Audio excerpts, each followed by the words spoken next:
So between the years of 1800 and 1860, a lot happened in America. So in the northeastern states, we had a lot of factories coming. We had some big industrial revolution.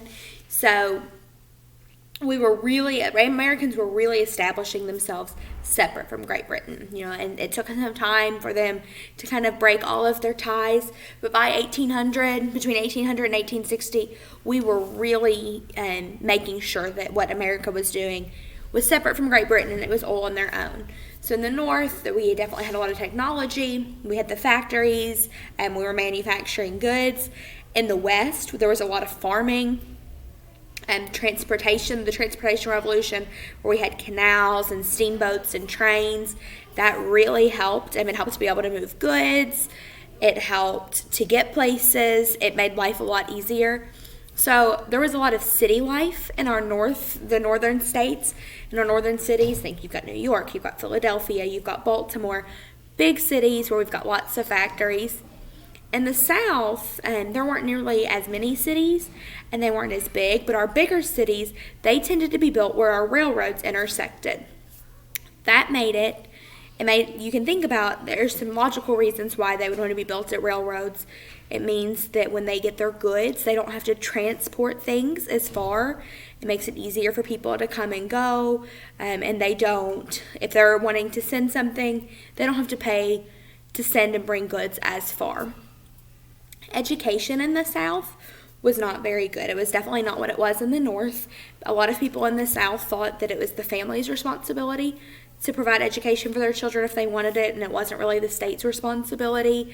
So normally only the really, really wealthy and rich families would have their children educated because they could afford it, and they would send them off to private schools, or they would bring in a private tutor to be their teacher. So by 1860, 2/3 of the manufactured goods that were going all through the country, they were being carried by boats and by trains. They were produced in factories in the Northeast. Now we've got these factories, and they're really leading our industrial revolution, and they're making life really great. But the working conditions within those factories were not good. So they would be really dangerous. A lot of accidents happened. People would break their bones. People would lose their fingers in machines. They didn't have heat in the winter. They didn't have air in the summer, so it was either really hot or really cold.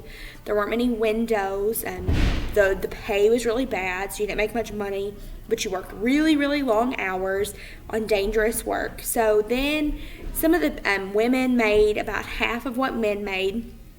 So even women were allowed to work in the factories now, but they weren't making any money hardly at all. And so some of these groups of employees got together, and they started forming unions, and they would go on strike. So they would strike for better working conditions or higher wages or less hours. They would get together, and they would all strike and refuse to come into work until the bosses, would help meet their demands. We also had, you might have heard the term melting pot, that America is a melting pot. It's where we have lots of different cultures from all across the world. People come to America, and they all kind of mix together. So we had two big groups of immigrants coming around this time. They were coming from Europe. So we had the Irish. In about a 16-year span, over 1 million people from Ireland immigrated to America. They had what they relied on a lot to eat were potatoes. They grew a lot of potatoes. A lot of their food involved potatoes. And it was called the Irish potato famine. They didn't have a good crop, so they didn't have food. So over 1 million people in Ireland died of starvation.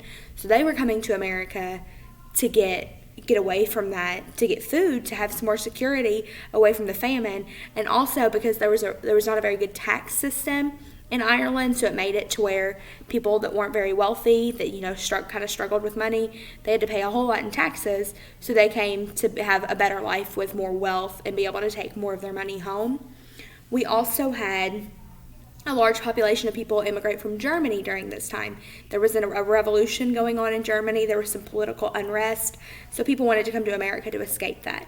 So both Irish and Germans immigrated over, and they brought with them all of their culture, their customs, their foods, their religion, everything from their countries, and they introduced it. A lot of people in America had never seen it and never, lived that way of life. So they started introducing it, and it became more popular, and that's how think about that's just 2 countries coming. Think about people from all over the world that have come to America and have brought their food, their customs, their cultures, their traditions, and we learn about that, and that's a really good way for us to learn about what's going on in the world, and we might adopt some of those customs and traditions for ourselves.